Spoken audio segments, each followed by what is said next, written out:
আদিত্যর এমন কথা শুনে নূর আদিত্যর ঘাড় থেকে একটা হাত সরিয়ে নিজের মুখ চেপে ধরে চঞ্চল দৃষ্টিতে নিজের চারপাশ দেখে নেয়।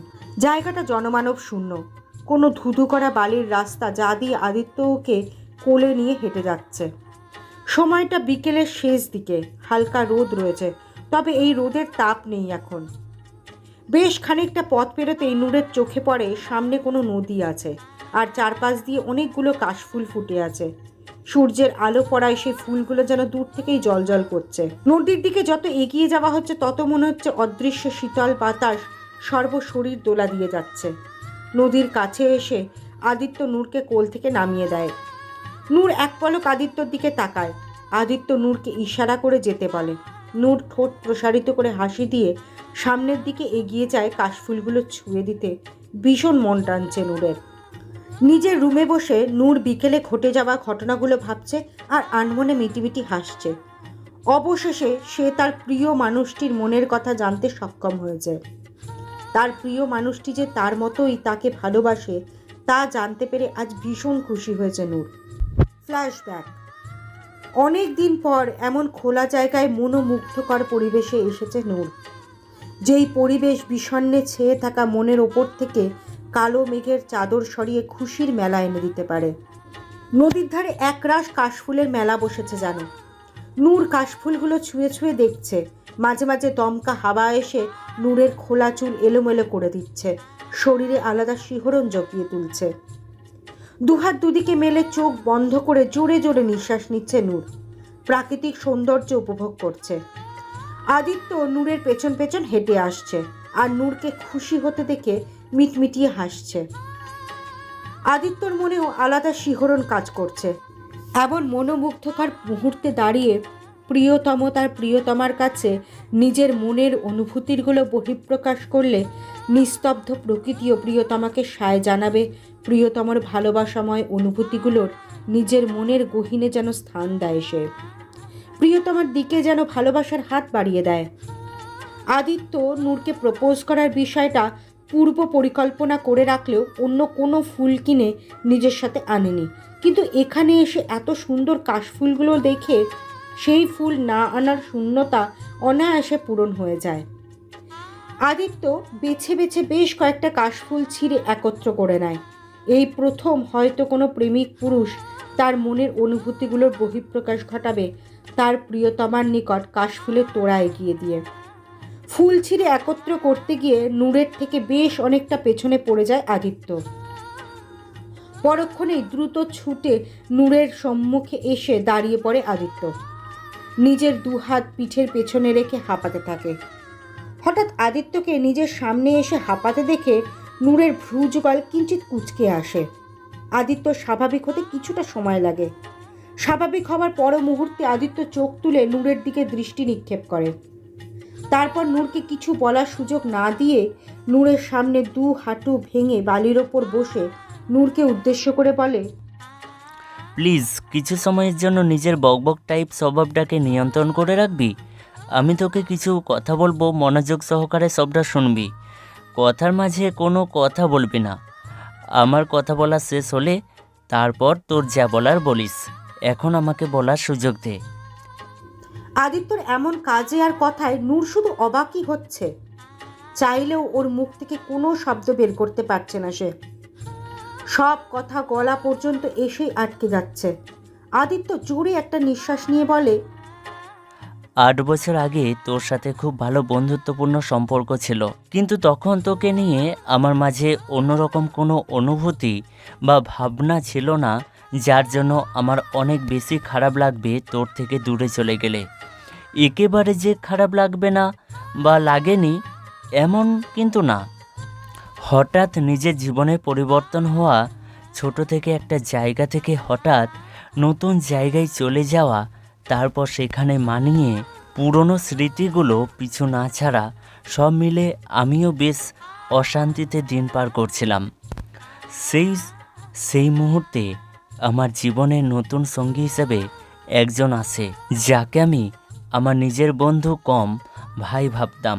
ওর সঙ্গ পেয়ে অতীত কাটিয়ে বর্তমানের সাথে তাল মেলাতে আমার অনেক উপকার হয়। ভালোভাবেই কাটতে থাকে সময়গুলো। এটা ভাবিস না তোকে আমি ভুলে গিয়েছিলাম। ব্যাস, দীর্ঘ সময় ধরে মামা বাড়িতে থাকা, তোর সাথে কাটানো প্রতিটি সময়কে আমার অতীতের ডায়েরির পাতায় আবদ্ধ করে রেখেছিলাম মাত্র। বিগত 2 বছরে আমার জীবনে অনেক কিছুর পরিবর্তন হয়ে গিয়েছে। আমি পুরোপুরি পরিবর্তন হয়ে যাই। আমার ভাইকে আমি হারিয়ে ফেলি, যার চোখে আমি আমার না করা ভুলের জন্যও ঘৃণা দেখেছি। তখন থেকে শুরু হয় আমার জীবনের নতুন মোড়। নিজেকে পুরোপুরি পরিবর্তন করে নিতে শুরু করি। এই 2 বছরে আমার তোর কথা, মামাবাড়ির কথা ভীষণ মনে পড়েছে। কখনো কখনো এমনও ভেবেছিলাম, হয়তো ঢাকায় ব্যাক না করে যদি রসুলপুরেই থেকে গিয়ে নিজের ভবিষ্যৎ গড়তাম, তাহলে হয়তো আমার জীবনে সেই কালো রাত আসতো না যন্ত্রণাদায়ক সেই মুহূর্ত যা আমাকে আজও তাড়া করে বেড়ায়। পাই না কোথাও এতটুকু শান্তি। সব মিলে যখন খুব বেশি ক্লান্ত হয়ে যেতাম, তখন আম্মুর কোলে মাথা রাখতাম, একটু শান্তি পেতাম কেবল সেখানেই। এভাবে কেটে যায় 2টা বছর। একটু আগে বললাম না, একজনকে আমি আমার বন্ধু কম ভাই ভাবতাম, সেই মানুষটারই আমি সবথেকে বড় শত্রু হয়ে উঠেছি বিগত 2 বছর ধরে। ওর নাম তীব্র। ওর সাথে বাইক রাইডের প্রতিযোগিতা ছিল না, ছিল অন্য কারো। গোপন সূত্রে জানতে পেরেছিলাম, তীব্রের বিপক্ষ দল হয়ে যা রাইডে নামার কথা ছিল, সে তীব্রের শত্রুপক্ষের কারো পাঠানো চামচা। রাইডে নেমে ওকে ইচ্ছাকৃতভাবে গুরুতর আহত করে খুন করার পরিকল্পনা করেছিল ও শত্রুপক্ষ। আমি এমন তথ্য পাওয়া মাত্রই তীব্রর সাথে বাইক রাইডে নামবে লোকটিকে কিডন্যাপ করে ফেলি। তারপর ওকে আমার আস্তানায় বন্দি করে নিজে তীব্রের বিপক্ষ দল হয়ে নামতে বাধ্য হয়। ইচ্ছাকৃতই সেদিন অ্যাক্সিডেন্ট ঘটিয়েছিলাম নিজে, শুধুমাত্র এটা দেখতে যে তীব্রের আমার প্রতি থাকা সব টান ভালোবাসা শেষ হয়ে গিয়েছে কিনা। তীব্র আমার অ্যাক্সিডেন্ট দেখে জেতা প্রতিযোগিতার শেষ মুহূর্তে এসে রাইড শেষ না করে সেখানেই সমাপ্তি ঘটিয়ে ময়দান ত্যাগ করেছিল।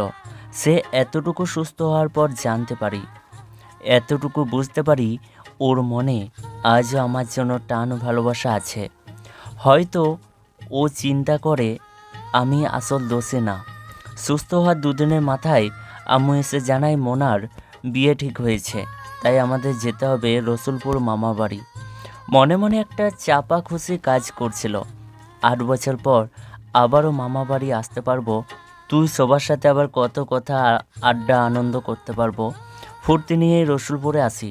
আসার পর তোর ইগনোরেন্স আমাকে ভীষণভাবে প্যারা দিতে শুরু করে। তোর বলা সব কথা শুনে বুঝতে পারি আমি কত বড় ভুল করেছি। প্রথম কয়েকদিন তো নিজের মধ্যে অপরাধবোধ, অনুশোচনা এসবই বেশি কাজ করতে শুরু করে। তখন তোকে নিয়ে অন্যরকম অনুভূতি হলেও সেভাবে গুরুত্ব দিইনি। সময় যত কাটতে থাকে, তোর কাজ, কথা সব কিছু আমাকে তোর প্রতি অ্যাট্রাক্ট করতে থাকে। পরে জানতে পারি তুই আমাকে কতটা ভালোবাসিস। তখন নিজের মনের সাথেই নিজেই যুদ্ধ করতে শুরু করি। মনের কাছে এটা জানতে চাই, আমিও কি তোকে ভালোবাসি? এটা কি সত্যিই সম্ভব? নিজের মনের সাথে নিজে অনেক লড়াই করেছি। প্রতিটি পদে মন আমাকে বুঝিয়ে দিয়েছে সম্ভব। তোর প্রতিটি ভালোবাসা নামক ফিলিংসটি আনা সম্ভব। ধীরে ধীরে আরও অনেকটা সময় কাটতে থাকে। আম্মু ফোন করে বারবার ঢাকা ব্যাক করার কথা বলছিল, কিন্তু আমার মন সাই দিচ্ছিল না। মন আমার এখানেই তোর কাছেই থাকতে পুরোপুরি সাই জানাতো। ভালো লাগা থেকে কখন সত্যিই তোকে ভালোবেসে ফেললাম নিজেও বুঝতে পারলাম না। পরে মনে হলো তোর মনে তো আমার জন্য ভালোবাসার সব রাগ অভিমানের চাদরে চাপা পড়ে গেছে। আগে তোর মন থেকে আমার জন্য থাকা সেই সব খারাপ অনুভূতিগুলো সরিয়ে ফেলতে হবে। আবারও আমার প্রতি থাকা ভালোবাসার উজ্জ্বল মেঘের আগমন ঘটাতে হবে। তাই আমার সবটা দিয়ে চেষ্টা করি সেই ছোটোবেলায় ফিরে যেতে। তখন যেমন তোকে অনেক সময় দিতাম, গল্প, খেলা, তোকে রাগানো নিয়ে মেতে থাকতাম, এখনও তাই করব। তাই করতে শুরু করলাম। আমি যে ব্যর্থ হয়েছি তা কিন্তু না। আমি এতটুকু বুঝতে পেরেছি, তোর মনে আমার জন্য থাকা রাগ, অভিমানের থেকে ভালোবাসার জোর বেশি। অবশেষে আজ চূড়ান্ত সিদ্ধান্ত নিলাম, তোর কাছে আমার মনের সব অনুভূতিগুলোর বহিঃপ্রকাশ করব। যে কোনো মূল্যে তোকে আমার চাই, তোর ভালোবাসা চাই। এখন তুই যদি আমার অনুভূতি দেখেও আমাকে ভালো না বাসিস, তাহলে জোর খাটিয়ে হলেও তোকে আমার নিজের করে নেব। প্রথম ভালোবাসা আমার তোর প্রতি হয়েছে, তাই আমি তোকে কোনো কারণে হারাতে পারবো না। এখন তুই চিন্তা কর তোর কি করা উচিত। আমি তোকে অনেক ভালোবেসে ফেলেছি রে নুরবতী, আমার নির্পাখি। বাড়িয়ে দিবি আমার প্রতি তোর ভালোবাসার হাত। কথাগুলো বলতেই আদিত্যর পিঠের পিছনে রাখা হাত দুটো নূরের সামনে এগিয়ে দেয়। হাতে রয়েছে সেই কাশফুলের তোড়া। আদিত্যর চোখ দুটো বলছে সে নূরকে কতটা ভালোবেসে ফেলেছে, কতটা আকুল ওর এই চাওয়া। নূরের চোখ দুটো ছলছল করছে। এত গভীরভাবে আদিত্য ওর অনুভূতিগুলো প্রকাশ করলো, যে কোনো রাগ, অভিমানের ছিটে ফোঁটা রাখার সামর্থ্য থাকবে না কারোরই। নূর মাথা উপর নিচ ঝাঁকিয়ে সম্মতি জানায় আদিত্যর প্রপোজালে। তারপর হাত দুটো মুঠো করে ধরে। আদিত্য নূরের সম্মতি পেয়ে বসা অবস্থা থেকে উঠে দাঁড়ায়। তারপর নিজের ঠোঁট দাঁত দিয়ে আলতো করে কামড়ে ধরে দুহাত মেলে ধরে দুদিকে। নূর আর কোনো রূপ চিন্তাভাবনা না করে ঝাঁপিয়ে পড়ে আদিত্যের বুকের মাঝে। আদিত্য পরম আবেশে নিজের বুকের সাথে মিশিয়ে নেয় তার প্রিয়তমাকে। সুন্দর প্রাকৃতিক পরিবেশের মাঝে দুটি মনের মিলন ঘটে। দুজন দুজনের ভালোবাসায় সিক্ত শান্ত হয়ে যায়। প্রকৃতিতে যেন প্রশান্তির হাওয়া বইছে। সূর্য ঢলে পড়েছে পশ্চিম আকাশে। ক্লান্ত বিকেলের অবসান ঘটিয়ে গোধূলি লগ্নের সূচনা ঘটেছে। দূরের সাদা বর্ণের কাশফুলগুলো হালকা কমলা বর্ণ ধারণ করেছে যেন। বর্তমান ভাবনার জগৎ থেকে বেরিয়ে এসে নূর ফ্রেশ হতে ওয়াশরুমে চলে যায়। সারাদিনে অফিসের কাজে ব্যস্ত সময় কাটিয়ে অবশেষে ছুটি মেলে তীব্রর। বাসায় ফিরতে ফিরতেই রাত্রি এখন 8টা, ঘর ছুঁই ছুঁই। বাসায় ফিরে তীব্র ফ্রেশ হয়ে নেয়। তারপর তৃপ্তি আরবি রহমানের সাথে রাতের খাবার শেষ করে। ব্যালকনিতে আনমনে দাঁড়িয়ে আছে তৃপ্তি। এর মাঝেই তীব্র ব্যালকনিতে এসে তৃপ্তির কোমর জড়িয়ে ধরে দাঁড়িয়ে পড়ে। হালকা শীতল বাতাসে তীব্রের হঠাৎ স্পর্শে কেঁপে ওঠে তৃপ্তি। তীব্র তৃপ্তির চুলে মুখ ডুবিয়ে গভীরভাবে নিঃশ্বাস নিচ্ছে। বেশ কিছু সময় এভাবেই নীরবে কেটে যায়।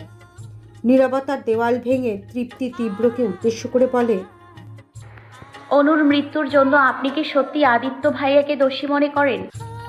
তৃপ্তির হঠাৎ এমন প্রশ্নে তীব্রর ঘোর কাটে। ভ্রু কুটিয়ে তৃপ্তির দিকে এক পলক দেখে পরক্ষণেই দৃষ্টি সরিয়ে খোলা আকাশের ওপর স্থির করে। বেশ কিছু সময় নীরবতা বিরাজ করে দুটি মানুষের মধ্যে। তীব্র একটা দীর্ঘ নিঃশ্বাস ছেড়ে বলে, চাক্ষুষ প্রমাণের থেকে বড় কোনো প্রমাণের প্রয়োজন পড়ে কি নিজের আপন ছোট বোনের খুনি হিসেবে নিজের ভাই সমতুল্য বন্ধুকে মনে করার জন্য? তৃপ্তি আনমনেই বলে, চোখের দেখা সব সত্যি হবে এমনটা তো নয়। তীব্র চট করে তাকায় তৃপ্তির মুখশ্রী পানে। তৃপ্তি শান্ত দৃষ্টি নিক্ষেপ করে তীব্রর মুখশ্রী প্রাণে। শান্ত কণ্ঠে বলে, সেদিন রাতে আপনি কি দেখেছিলেন তা আমার অজানা, কিন্তু আমার জানা মতে আদিত্য ভাইয়ার সাথে আপনার এই পরিবারের একটা গভীর ভালোবাসাময় সম্পর্ক ছিল। যে সম্পর্কের বয়স 6 বছর হওয়ার পর আদিত্য ভাইয়া কেন অনুকে ধর্ষণ করে মেরে ফেলতে যাবেন? ওই বিগত 6 বছরে কি আদিত্য ভাইয়া অনুকে একলা পায়নি কখনো? সুযোগ কি ছিল না অনুর সর্বনাশ করার? 6টা বছর ধরে কেউ কি নিখুঁতভাবে ভালোবাসার সম্পর্ক গড়ে তোলার অভিনয় করে যেতে পারে? কি স্বার্থ সিদ্ধি হলো তার? আপনার বিশ্বাস ভঙ্গ করে কখনো কি মনে হয়নি আপনাদের দুজনের এত ভালো বন্ধুত্বপূর্ণ সম্পর্ক দেখে কারোর মনে হিংসার সৃষ্টি হতে পারে? আর সে চাইবে আপনার আর আদিত্য ভাইয়ার এই বন্ধুত্বপূর্ণ সম্পর্কটির ইতি টানা হোক খুব বাজেভাবে। তৃতীয় কোনো ব্যক্তি অনুর ক্ষতি করে সেই মুহূর্তে আদিত্য ভাইয়া সেখানে উপস্থিত হয়। আর আপনি নিজের বোনকে খারাপ অবস্থায় দেখে বাঁচাতে সক্ষম না হয়ে আদিত্য ভাইয়াকে দোষী ভাবলেন। এমনটা হতে পারে নাকি ভেবে দেখেছিলেন কখনো এই বিষয়টি নিয়ে এতটা গভীরভাবে? তৃপ্তির বলা কথাগুলো শুনে তীব্র যেন পুরোপুরি বাকরুদ্ধ হয়ে গিয়েছে। তৃপ্তির বলা প্রতিটি কথাই যুক্তিযুক্ত। তীব্র ভাবতে থাকে সে সত্যি এতটা গভীরভাবে এই বিষয়টা নিয়ে কখনো ভাবেনি। তীব্রের চোখের সামনে ভাসতে থাকে সেই 2 বছর আগের কালো চাদরে মোড়ানো রাত্রির কথা, আর বলে, সেদিন রাতে অনুকে আনতে আদিত্যকে পাঠিয়েছিলাম। অনেক সময় পেরিয়ে যাওয়ার পর অনুকে নিয়ে আদিত্য ফিরে আসে না। চিন্তায় পড়ে যাই, তাই আদিত্যের ফোনে কল করেছিলাম অনেকবার। বরাবরই কল হতে হতে আপনা আপনি কেটে গিয়েছে। বিষয়টা আরও গভীর চিন্তার কারণ হয়ে দাঁড়ায়। বাধ্য হয়ে আমি বেরিয়ে পড়ি অনুর কলেজের উদ্দেশ্যে। সেখানে গিয়ে দেখি কলেজ বন্ধ। সিকিউরিটি গার্ডকে জিজ্ঞাসা করলে তিনি জানান কলেজ প্রতিদিনের মতো একই সময় বন্ধ হয়েছে। তখন বিষয়টা আমার কাছে আরও বেশি অস্বাভাবিক লাগতে শুরু করে। আমি অনুর কলেজের প্রিন্সিপাল ম্যামের সাথে কথা বলি। তিনি জানান তাদের কলেজে এখন কোনো এক্সট্রা ক্লাসের নিয়ম চালু করা হয়নি। কিন্তু অনু সেদিন সকালে বাসা থেকে বের হওয়ার পূর্বে ছোটো মাকে জানিয়েছিল ওর কলেজে এক্সট্রা ক্লাস হবে, তাই আসতে লেট হবে। আমার মাথা তখন কাজ করছিল না। হন্য হয়ে খুঁজতে শুরু করি অনুকে। কোথাও খোঁজ মিলল না। পরে চিন্তা করলাম অনুর ফোন ট্র্যাক করব। আমার পুলিশ বন্ধুকে বিষয়টা ইনফর্ম করি। অনুর ফোন ট্র্যাক করে জানতে পারি ওর বর্তমান অবস্থা। সেই ঠিকানা অনুযায়ী চলে যাওয়ার পর দেখি চারপাশে একটা মানুষের চিহ্ন নেই। নির্জন জনশূন্য এলাকা। অনু এখানে কি করছে সেটা ভেবে আমার মাঝে চাপা ভয়ের সৃষ্টি হয়। বেশ খানিকটা পথ অতিক্রম করার পর আমার চোখে পড়ে একটা ভাঙা ব্রিজ। আমি ব্রিজের ওপর একটু অগ্রসর হতেই অনুকে ব্রিজের উপর পড়ে থাকতে দেখি। ছুটে ওর কাছে গিয়ে হাঁটু ভেঙে বসে পড়ি। অনুর শরীর রক্তাক্ত ছিল, জামা কাপড় ছেঁড়া, শরীরের জায়গায় জায়গায় নখের কাঁটা ছেঁড়া আঁচড়। আমার শরীর হাতকে ওঠে। অনুর সেন্স ছিল না। আমি পাগলের মতো অনুকে ডাকতে শুরু করি। কিছু সময় পর হঠাৎ খুব বড় করে নিঃশ্বাস নেয় অনু। চোখ মেলে তাকায়। অনুর নিজের একটা হাত পেটে চেপে ধরেছিল, আর একটা হাত দিয়ে আমার হাত মুঠো করে ধরে ভাঙা কণ্ঠে বলেছিল শুধু, ওই লোকটা আদিত্য বাবা। এর বেশি আর একটা শব্দ উচ্চারণ করতে পারিনি অনু। আমার কোলে মাথা রেখে আমার বোনটা শেষ নিঃশ্বাস ত্যাগ করে। সেই মুহূর্তে আদিত্য কোথা থেকে যেন ছুটে ছুটে আমাদের কাছে এসে দাঁড়ায় আর আমাকে বলে, তীব্র ভাই, সময় খুব কম, অনুকে নিয়ে হাসপাতালে যেতে হবে, তোকে সব বলছি। তারপর আমার কাছে ওর কণ্ঠ তখন বিশেষ থেকে খারাপ মনে হচ্ছিল। অনুকে ওভাবেই শুইয়ে রেখে দ্রুত পায়ে উঠে দাঁড়াই। তারপর আদিত্যের কলার চেপে ধরে বলি, আমার পরের মৃত্যুর জন্য কে দায়ী? আমার কথার প্রত্যুত্তরে আদিত্য শুধু আমাকে শান্ত করার চেষ্টা করছিল। কিন্তু সেদিন আমার মাথায় রক্ত চড়ে বসেছিল। সেই মুহূর্তে খেয়াল করি আদিত্যের হাতে রক্ত মাখা একটা ছুরি ছিল। ওর শরীরও রক্তে মাখা ছিল। বুঝতে বাকি থাকে না আমার আদিত্যই আমার বোনের মৃত্যুর জন্য দায়ী। কোনো কথা ছাড়া ওকে সেদিন প্রচুর মেরেছিলাম। চিৎকার করে বলেছিলাম, আমার ফুলের মতো নিষ্পাপ বোনটাকে তুই ধর্ষণ করে মেরেই ফেললি। এতগুলো বছর ধরে তোর সাথে আমার এত গভীর বন্ধুত্বের সম্পর্ক, তোকে ভাই মানতাম, আর তুই আমার বিশ্বাস ভালোবাসার মূল্য এত জঘন্যভাবে দিলি। আমার কথাগুলো শেষ হতে না হতেই আদিত্য আমার গালে থাপ্পড় দেয় একটা। ওর থাপ্পড়ের কারণ বা মানে বোঝার চিন্তা ক্ষমতা আমার মাঝে ছিল না সেদিন। আমি সেদিন আদিত্যের সাথে আমার সব সম্পর্কে ইতি টেনে দিই। অনুকে নিয়ে চলে আসি। এরপর পুলিশের কাছে আমার বোনের খুদ আর ধর্ষণের অপরাধী হিসেবে আদিত্যের নাম তুলি। কিন্তু কোনো যুক্তিসঙ্গত প্রমাণ ছিল না আমার কাছে। আদিত্য অনেকবার চেষ্টা করেছিল আমার সাথে কথা বলার, আমাকে হয়তো বোঝাতে চেয়েছিল, কিন্তু বারংবার আমি ওকে অপমান মারধর করি। আদিত্য পরে আর নিতে না পেরে আমার কাছে আসা বন্ধ করে দেয়। শুরু হয়ে যায় 2 বন্ধু থেকে 2 শত্রুতে পরিণত হওয়ার গল্প। সব কিছুর মাঝেও আদিত্যর জন্য আমার মনে চাপা টান কাজ করতো। কেন জানি না, কেন জানি মনে হতো আদিত্য কাজটি করেনি। আমার অনুর বলা শেষ অর্ধ সমাপ্ত কথাগুলো মনে হলে আবারও সেই রাগ জেগে উঠত। খুন করতে ইচ্ছে করতো আদিত্যকে, কিন্তু আমি ব্যর্থ হয়েছি প্রতিবারই আদিত্যের কোনো ক্ষতি করতে।